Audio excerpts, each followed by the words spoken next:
ತಂದೆ ತಾಯಿ ದೇವರ ಸಮಾನ ಅಲ್ವೇ? ಅವ್ರ ಆಶೀರ್ವಾದ ನಮಗ್ ಬೇಕು. ಅದಕ್ಕೆ ಅವ್ರನ್ನ ನಾವು ಪೂಜೆ ಮಾಡ್ಬೇಕು. ಮತ್ತೆ ವಿಶ್ವರಾಧ್ಯ ಗುರುಗಳು ತೀರ್ಕೊಂಡ್ರಲ್ಲ, ಅವ್ರನ್ನ ಯಾರು ಪೂಜೆ ಮಾಡ್ತಾರೆ? ಅವ್ರಿಗೆ ಯಾರು ಇಲ್ವಲ್ಲಮ್ಮ. ನಮ್ ತಂದೆ ತಾಯಿಗೆ ನಾವಿದೀವಿ, ಪೂಜೆ ಮಾಡ್ತೀವಿ. ಆದ್ರೆ ಗುರುಗಳು ಹೇಳ್ಕೊಟ್ಟು ಉಪದೇಶ ಬೋಧನೆನ ನಾವು ಮರ್ಯಾದೆ ಪಾಲಿಸಿದ್ರೆ ಸಾಕು. ಅದೇ ನಾವು ಗುರುಗಳಿಗೆ ಮಾಡೋ ಪೂಜೆ. ನಡಿ ಹೋಗೋಣ.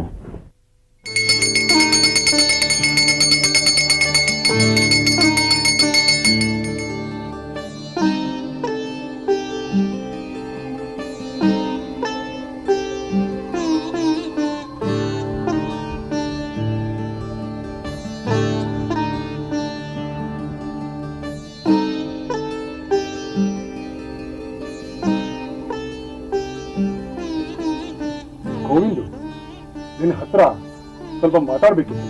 ಅದೇನ್ ಹೇಳಿ ಅಣ್ಣ. ಶಾರದಾ, ಅಮ್ಮ ಏನ್ ಮಾಡ್ತಿದಾರಮ್ಮ? ಅಡಿಗೆ ಮಾಡ್ತಿದ್ದಾರೆ. ದೊಡ್ಡಮ್ಮ ಬಟ್ಟೆ ಒಗಿತಿದ್ದಾರೆ.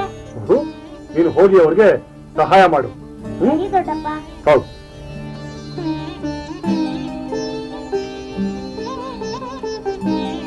ಗೋವಿಂದು, ಎಷ್ಟು ವರ್ಷ ಅಪ್ಪ ಇದ್ರು. ಮನೆ ವ್ಯವಹಾರ, ಜಮೀನ್ ವ್ಯವಹಾರ ಎಲ್ಲ ಅವರೇ ನೋಡ್ಕೊಳ್ತಿದ್ರು. ನಾವು ಆಗಾಗ ಅವರಿಗೆ ಸಹಾಯ ಮಾಡ್ತಾ ಇದ್ವಿ. ಆದ್ರೆ ಈಗ ಆ ಎಲ್ಲ ಜವಾಬ್ದಾರಿ ನಮ್ಮ ಮೇಲಿದೆ. ಅದಕ್ಕೆ ನಾನು ಈಗೇನ್ ಮಾಡ್ಬೇಕು ಅಂತ ಅಣ್ಣ? ನೋಡು, ಈಗ ನೀನು ಧ್ಯಾನ, ಜಪ, ತಪ ಅಂತ ಕೂತ್ಕೊಂಡ್ರೆ ನಾನೊಬ್ಬನೇ ಎರಡೂ ಕಡೆ ನೋಡ್ಕೊಳಕ್ ಆಗಲ್ಲ. ಜಮೀನು ವ್ಯವಹಾರ ನಾನು ನೋಡ್ಕೊಳ್ತೀನಿ. ನೀನು ಮನೆ ಕಡೆ ಗಮನ ಕೊಟ್ರೆ ಒಳ್ಳೇದು. ಸರಿ ಅಣ್ಣ, ಹಾಗೇ ಆಗ್ಲಿ. ಇನ್ನೊಂದು ವಿಷಯ, ನಾವು ಜೋಯಿಸರು, ನಮ್ಮ ವೃತ್ತಿನ ನಾವು ಬಿಡಬಾರದು. ನಾನು ವೃತ್ತಿ ಮಾಡ್ಬೇಕಾ, ವ್ಯಾಪಾರ ಮಾಡ್ಬೇಕಾ? ವೃತ್ತಿ ವ್ಯಾಪಾರ ಅಂದ್ರೆ? ಅಣ್ಣ, ನೀವೀಗ ಜಮೀನ್ ನೋಡ್ಕೋತಾ ಇದ್ದೀರಾ, ಅದ್ ನಿಮ್ ವೃತ್ತಿನ ವ್ಯಾಪಾರನ?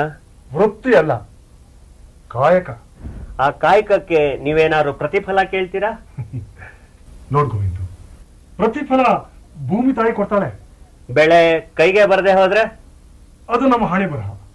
ಪ್ರತಿಫಲ ಇದ್ರೂ ಇಲ್ದೇ ಇದ್ರೂ ನಮ್ ಕೆಲಸ ನಾವು ಮಾಡ್ಬೇಕು ಅಲ್ವೇ? ಇಷ್ಟಕ್ಕೂ ನೀನ್ ಏನ್ ಹೇಳಕ್ ಬಂದೆ ಅಂತ ನೇರವಾಗಿ ಹೇಳು. ಅಣ್ಣ, ಜ್ಯೋತಿಷ ಹೇಳೋದು ನಮ್ಮ ವಂಶದ ವೃತ್ತಿ. ಅದು ಒಂದ್ ಶಾಸ್ತ್ರ. ಆ ಶಾಸ್ತ್ರನ ನಾನು ವ್ಯಾಪಾರವಾಗಿ ಮಾಡೋದಿಲ್ಲ. ಅಂದ್ರೆ ಪ್ರತಿಫಲವಾಗಿ ಹಣನ್ ಪಡೆಯೋದಿಲ್ಲ. ಮತ್ತೆ ಜೀವನ ನಡೆಯೋದಾದ್ರೆ ಹೇಗೆ? ಎಲ್ಲ ಹೀರೆ ಹೇರ್ಕೊಂಡು ಸೂರಪ್ನವ್ರ ತರ ಧಾನ್ಯಗಳನ್ನ ಬಂದಿಲ್ ತುಂಬಿ ಮನೆಗೆ ತರ್ತಾರೆ ಅಂದ್ಕೊಂಡಿದೀಯಾ? ಅದನ್ನೂ ಬೇಡ ಅಂದವನ್ ನಾನು. ಆದ್ರೆ ಗುರುಗಳು ಹೇಳಿದಕ್ಕೆ ಆ ದಿನ ನಾನು ಸುಮ್ಮನಿದ್ದೆ. ನಿನ್ ಜಾತಕ ಹೇಳೋದಕ್ಕೆ ಏನು ತಗೋಬೇಡ.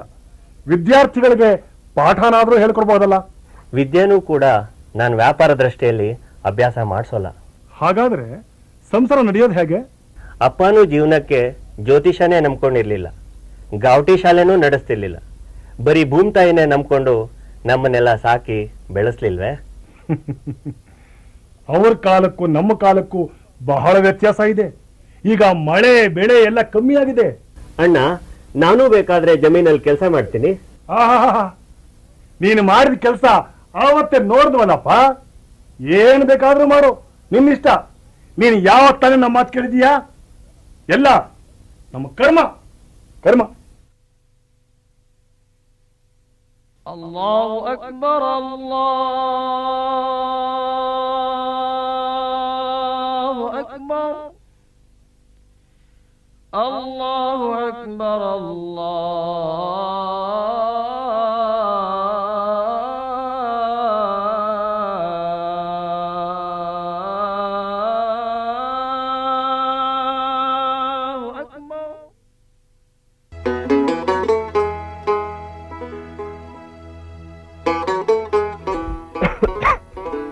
ಅಬ್ಬಾಜಾನ್, ನಾ ಮಸ್ಜಿದ್ ಬರುವಾಗ ಇಲ್ಲೊಂದು ಗುಡಿ ನೋಡಿದ್ವಲ್ಲ, ಅದ್ಯಾವುದು?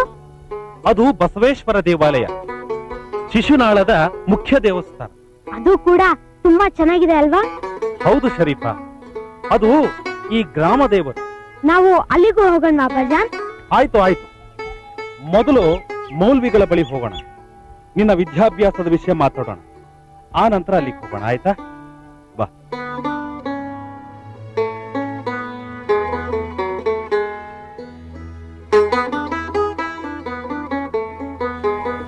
ಸಲಾಂ ಅಲೈಕುಂ. ವಾಲೇಕುಂ ಸಲಾಂ ರಹಮತುಲ್ಲಾ. ಇವನು ನನ್ನ ಮಗ ಶರೀಫ. ತಾವು ಇವನಿಗೆ ಅಕ್ಷರಾಭ್ಯಾಸ ಮಾಡಿಸ್ಕೊಡ್ಬೇಕು. ಜರೂರ್ ಜರೂರ್, ನಾಳೆಯಿಂದಾನೇ ಕಳಿಸ್ಬಿಡಿ. ಆಯ್ತು, ನಾವಿನ್ ಬರ್ತೇವೆ. ಖುದಾ ಹಾಫಿಸ್. ಶುಕ್ರಿಯಾ. ಚಲೋ. ಅೌಜು ಬಿಲ್ಲಾಹಿ ಮಿನಶ್ ಶೈತಾನಿರ್ ರಜೀಮ್. ಬಿಸ್ಮಿಲ್ಲಾಹಿರ್ ರಹಮಾನಿರ್ ರಹೀಮ್. ಅಲ್ಹಮ್ದುಲಿಲ್ಲಾಹಿ ರಬ್ಬಿಲ್ ಆಲಮೀನ್ ಅರ್ರಹ್ಮಾನಿರ್ ರಹೀಮ್ ಮಾಲಿಕಿ ಯೌಮಿದ್ದೀನ್. ಇಯ್ಯಾಕ ನಅಬುದು ವ ಇಯ್ಯಾಕ ನಸ್ತഈನ್. ಇಹ್ದಿನಶ್ ಶಿರಾತಲ್ ಮುಸ್ತಖೀಮ್ ಶಿರಾತಲ್ ಲಜೀನ ಅನ್ಅಮ್ತ ಅಲೈಹಿಂ ಗೈರಿಲ್ ಮಗ್ದೂಬಿ ಅಲೈಹಿಂ ವಲಜ್ಜಾಲಿನ್. आमीन. बोलो बच्चों, बिस्मिल्लाहिर रहमानिर रहीम. अलीफ बे ते शे जीम है खे दाल ज़ाल रे जे सीन शीन स्वाद ज़्वाद त्वै ज़्वै ऐन गैन फे काफ खाफ लाम मीम नून वाव हे लाम अलीफ हमजा ए.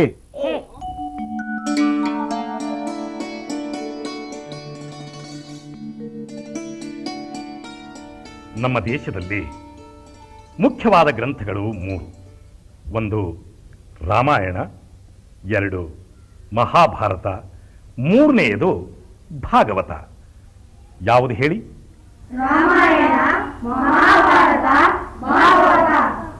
ರಾಮಾಯಣ ನಮಗೆ ಏನು ತಿಳಿಸುತ್ತೆ? ತಂದೆ ತಾಯಿ ಗುರುಗಳಿಗೆ ಮರ್ಯಾದೆ ಕೊಡಬೇಕು, ಅವರು ಹೇಳಿದ ಹಾಗೆ ಕೇಳಬೇಕು, ಆಗಲೇ ನಾವು ಸುಖವಾಗಿ ಬಾಳೋಕಾಗುತ್ತೆ ಅಂತ ಹೇಳುತ್ತೆ. ಇನ್ನು ಮಹಾಭಾರತ ನಮಗೆ ಏನು ತಿಳಿಸುತ್ತೆ? ಸತ್ಯ ಹಾಗೂ ಧರ್ಮನೇ ಗೆಲ್ಲೋದು ಅಂತ ಹೇಳುತ್ತೆ. ಅಣ್ಣ ತಮ್ಮಂದಿರು ಒಟ್ಟಾಗಿರಬೇಕು, ಜಗಳ ಆಡಬಾರ್ದು, ಕೆಟ್ಟವರ ಸಹವಾಸ ಮಾಡಬಾರ್ದು. ಆ ಥರ ಮಾಡಿದರೆ ಎಲ್ಲ ಹಾಳಾಗುತ್ತೆ ಅಂತ ಹೇಳುತ್ತೆ. ಧರ್ಮ ಅಂದ್ರೆ ಯಾವುದು ಗುರುಗಳೇ? ಶರೀಫಾ, ಧರ್ಮ ಅಂದ್ರೆ ನೀನೇನಂತ ತಿಳ್ಕೊಂಡಿದ್ದೀಯಾ? ನಮ್ದೇ ಒಂದ್ ಧರ್ಮ, ನಿಮ್ದೇ ಒಂದ್ ಧರ್ಮ ಅಂತ ಹೇಳ್ತಾರಲ್ಲ, ಅದೇನ ಗುರುಗಳೇ? ಇಲ್ಲ ಶರೀಫಾ, ಧರ್ಮಕ್ಕೆ ಯಾವ ಎಲ್ಲಿಯೂ ಇಲ್ಲ, ಯಾವ ಬಣ್ಣವೂ ಇಲ್ಲ. ಈಗ ನೀನು ಯಾರು? ಹುಡುಗ. ಇವನೂ ಹುಡುಗ. ಇಲ್ಲಿ ಇರೋರು ಎಲ್ಲರೂ ಹುಡುಗರೇ ಅಲ್ವಾ? ಅದೇ ಥರ ಎಲ್ಲರೂ ಮನುಷ್ಯರೇ ಅಂತ ತಿಳಿಸೋದೇ ಧರ್ಮ. ಯಾರಿಗೆ ಯಾರೂ ಕೆಡಕ ಮಾಡಬಾರದು ಅಂತ ಹೇಳೋದೇ ಧರ್ಮ. ಎಲ್ಲರೂ ಒಂದಾಗಿ ಒಟ್ಟಾಗಿ ಬಾಳೋದೇ ಧರ್ಮ. ಈಗ ಭಾಗವತ ಅಂತ ಹೇಳಿದ್ನಲ್ಲ, ಅದು ಏನು ತಿಳಿಸುತ್ತೆ? ದೇವರನ್ನು ಯಾರು ನಂಬುತ್ತಾರೋ ಅವರನ್ನು ದೇವರು ಕಾಪಾಡ್ತಾನೆ ಅಂತ ತಿಳಿಸುತ್ತೆ. ದೇವರು ಅಂದ್ರೆ?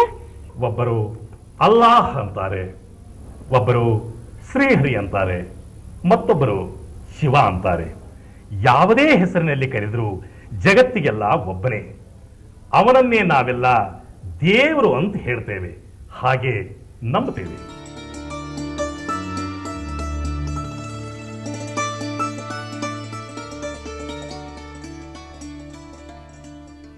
ಶರೀಫಾ, ನಾನು ಸ್ವರಗಳನ್ನು ಹೇಳ್ತೀನಿ, ನೀನು ಹೇಳ್ತೀಯಾ? ಆಯ್ತು ಗುರುಗಳೇ.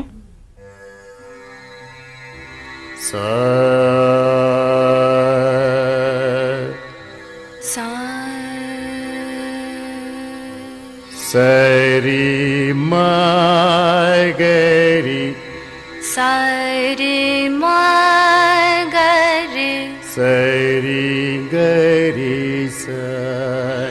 ಸರಿ ಗರಿ ಸ ರೇ ಮ ಪಧ ಮ ಪ ರೇ ಮ ಪಧ ಮ ಪ ದ ಪ ಮ ಗರಿ ಸ ದ ಪ ಮ ಗರಿ ಸ ಸರಿ ಮ ಗರಿ ಸರಿ ಗರಿ ಸ ಸರಿ ಮ ಗರಿ ಸರಿ ಗರಿ ಸ सा रे म पद म प धा प म ग रे सा रे म प धा म प धा प म ग रे सा लंबोदर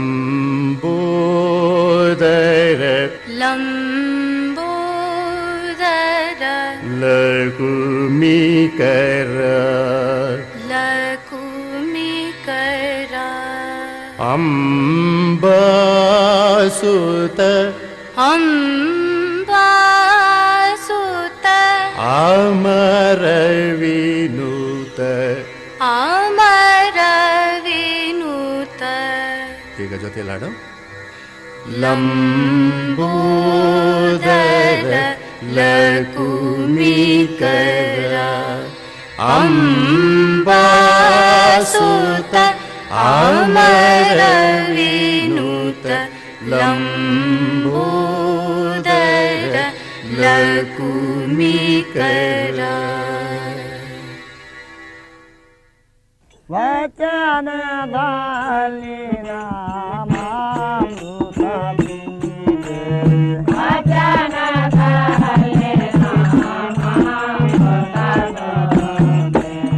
ಮನದಲ್ಲಿ ಜ್ಞಾನ ಮೋದೊಂದೆ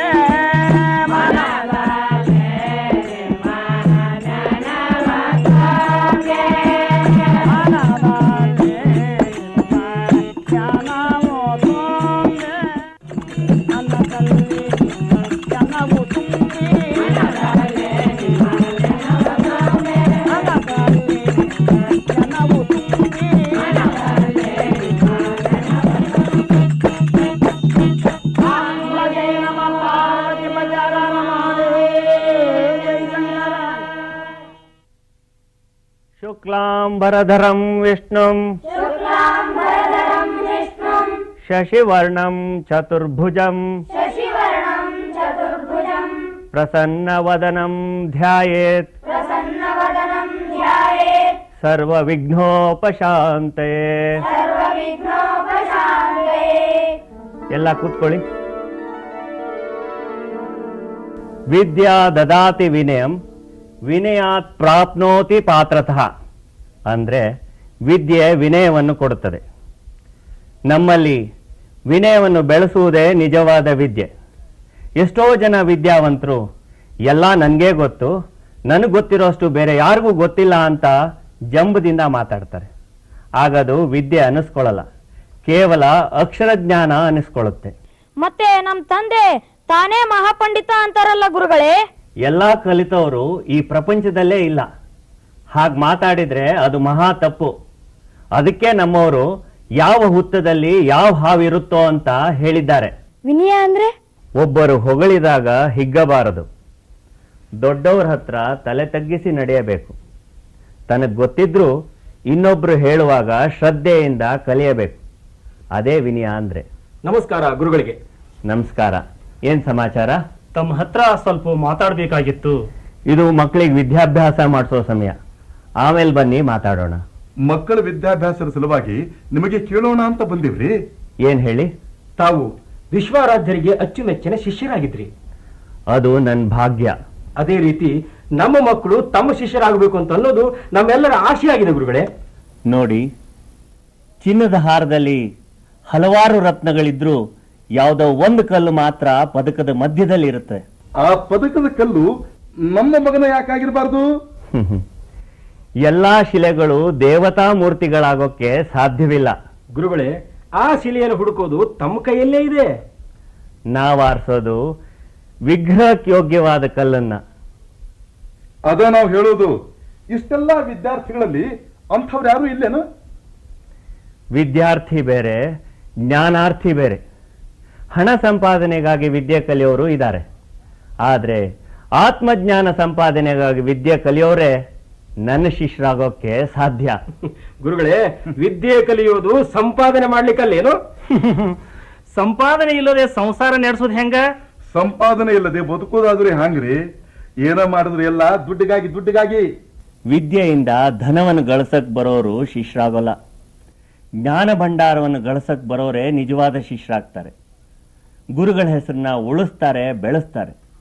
ಅಂಥ ಶಿಷ್ಯನೇ ನನಗೆ ಬೇಕು. ಅಂಥ ಶಿಷ್ಯ ನನ್ನ ಮಗನೇ ಯಾಕಾಗಬಾರ್ದು? ವಿದ್ಯೆ ಕಲಿಯೋದೇ ಹಣ ಸಂಪಾದನೆಗಾಗಿ, ಸಂಸಾರ ನಡೆಸೋದಕ್ಕಾಗಿ ಅಂತ ನೀವೇ ಹೇಳಿದ್ರಲ್ಲ. ಯಥಾ ರಾಜ ತಥಾ ಪ್ರಜಾ ಅನ್ನೋ ಥರ ನಿಮ್ಮ ಮಕ್ಕಳ ಜ್ಞಾನವೆಲ್ಲ ಹಣ ಸಂಪಾದನೆ ಕಡೆಗೆ ಇರುತ್ತೆ. ಹಂಗಾರೆ ನಿಮಗ ಎಂಥ ಶಿಷ್ಯ ಬೇಕು? ಸಂಸಾರ ನಡೆಸೋವಂಥ ಶಿಷ್ಯ ನನಗೆ ಬೇಕಾಗಿಲ್ಲ. ಈ ಪ್ರಪಂಚ ಅನ್ನೋ ಸಂಸಾರನ ನಡೆಸೋವಂಥ ಶಿಷ್ಯ ನನಗೆ ಬೇಕು. ಅಂದ್ರೆ ನಿಮಗ ಕುಚೇಲ ಬೇಕಾಗಿಲ್ಲ, ಕುಬೇರನ ಬೇಕು. ಹೌದು, ಹಣದಲ್ಲಿ ಕುಚೇಲನಾದ್ರೂ ವಿಜ್ಞಾನದಲ್ಲಿ ಕುಬೇರನಾಗಿರ್ಬೇಕು. ಅಂತ ಶಿಷ್ಯ ಸಿಗ್ತಾನೆ ನಿಮಗೆ? ಸಿಗ್ತಾನೆ, ಖಂಡಿತವಾಗ್ಲೂ ಸಿಗ್ತಾನೆ. 100 ಎಕರೆ ಜಮೀನಿರೋ ಶ್ರೀಮಂತ ನಾನು, ನನ್ನ ಮಗನಿಗಿಂತ ಕುಬೇರ ಆದಂತ ಶಿಷ್ಯ ನಿಮಗೆಲ್ಲ ಸಿಗ್ತಾನ್ರಿ? ಹುಬ್ಬಳ್ಳಿಯಾಗ 8 ಮನಿ ನನ್ನ ಅದಾವು. ನನ್ನ ಮಗನಿಗಿಂತಲೂ ಹೆಚ್ಚಿನ ಶಿಷ್ಯ ನಿಮಗೆಲ್ಲಿ ಸಿಗ್ತಾನ್ರಿ? ಇವ್ರಕ್ಕಿಂತ ಆಗರ್ಭ ಶ್ರೀಮಂತ ಅದೀನಿ ನಾನು. ನಿಮಗೆ 100 ಎಕರೆ ಜಮೀನಿದ್ರೆ ಈ ಬ್ರಹ್ಮಾಂಡವೇ ಆ ಭಗವಂತನ ಜಮೀನು. ನಿಮಗೆ 8 ಮನೆಗಳಿದ್ದರೆ ಆ ಪರಮಾತ್ಮನಿಗೆ ಈ ವಿಶ್ವವೇ ಮನೆ. ನಿಮಗೆ ಆಸ್ತಿ ಐಶ್ವರ್ಯಗಳಿದ್ರೆ ಈ 14 ಲೋಕದಲ್ಲಿರೋ ಸ್ಥಿರ ಚರ ಆಸ್ತಿಗಳಿಗೆಲ್ಲ ಆ ಭಗವಂತನೇ ಒಡೆಯ ಅನ್ನೋದನ್ನ ಮರಿಬೇಡಿ. ಅಂದ್ರ ನಮ್ಮ ಮಕ್ಕಳಿಗೆ ಯಾರಿಗೂ ನಿಮ್ಮ ಶಿಷ್ಯರಾಗೋ ಯೋಗ್ಯತಾ ಇಲ್ಲೇನು? ಕ್ಷಮಿಸಿ, ಅಂಥವರು ಇಲ್ಲಿ ಯಾರೂ ಇಲ್ಲ. ಇನ್ನೆಲ್ಲಿದ್ದಾನೆ? ಇದ್ದಾನೆ, ಬೇರೆ ಕಡೆ ಬೆಳೀತಾ ಇದ್ದಾನೆ. ಯಾವಾಗ ಬರ್ತಾನ? ಅವನಾಗೇ ಬರೋಲ್ಲ. ಒಳ್ಳೆ ಶಿಷ್ಯ ಬೇಕಾದಾಗ ಗುರುಗಳೇ ಅವನನ್ನು ಹುಡ್ಕೊಂಡು ಹೋಗಿ ಕರ್ಕೊಂಡು ಬರ್ಬೇಕು. ಈಶ್ವರ ಅಲ್ಲ ನೀನೇ ಎಲ್ಲ, ನಿನ್ನ ಪದಗಳೇ ತತ್ವದ ಮೂಲ. ತೆರೆದು ನೀನು ಅರಿವಿನ ಬಾಗಿಲ, ಎಲ್ಲ ಮನಗಳ ಬೆಳಗಿದೆ ಎಲ್ಲ. ಈಶ್ವರ ಅಲ್ಲ ನೀನೇ ಎಲ್ಲ, ನಿನ್ನ ಪದಗಳೇ ತತ್ವದ ಮೂಲ. ತೆರೆದು ನೀನು ಅರಿವಿನ ಬಾಗಿಲ, ಎಲ್ಲ ಮನಗಳ ಬೆಳಗಿದೆ ಎಲ್ಲ. ಓಂ ನಮಃ ಶಿವಾಯ ಅಲ್ಲಾಹು ಅಕ್ಬರ್, ಓಂ ನಮಃ ಶಿವಾಯ ಅಲ್ಲಾಹು ಅಕ್ಬರ್, ಓಂ ನಮಃ ಶಿವಾಯ ಅಲ್ಲಾಹು ಅಕ್ಬರ್, ಓಂ ನಮಃ ಶಿವಾಯ ಅಲ್ಲಾಹು ಅಕ್ಬರ್.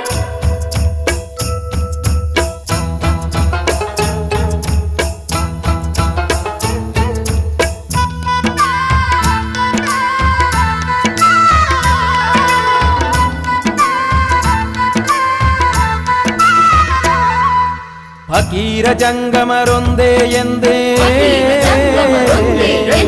ಪುರಾಣು ಪುರಾಣ ಒಂದೇ ಎಂದೇ. ಫಕೀರ ಜಂಗಮರೊಂದೇ ಎಂದೇ, ಪುರಾಣು ಪುರಾಣ ಒಂದೇ ಎಂದೇ. ನಮಾಜು ನಮನಗಳೊಂದು ಮಾಡಿದೆ, ಮಸೀದು ಮಂದಿರ ಬೆರೆಸಿ ತೋರಿದೆ. ಮಸೀದು ಮಂದಿರ ಬೆರೆಸಿ ತೋರಿದೆ. ಓಂ ನಮಃ ಶಿವಾಯ ಅಲ್ಲಾಹು ಅಕ್ಬರ್, ಓಂ ನಮಃ ಶಿವಾಯ ಅಲ್ಲಾಹು ಅಕ್ಬರ್, ಓಂ ನಮಃ ಶಿವಾಯ ಅಲ್ಲಾಹು ಅಕ್ಬರ್, ಓಂ ನಮಃ ಶಿವಾಯ ಅಲ್ಲಾಹು ಅಕ್ಬರ್.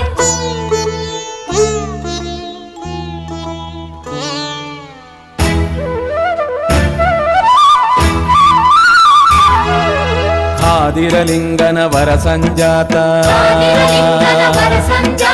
ಗುರು ಗೋವಿಂದರ ಕರ ಸಂಜಾತ.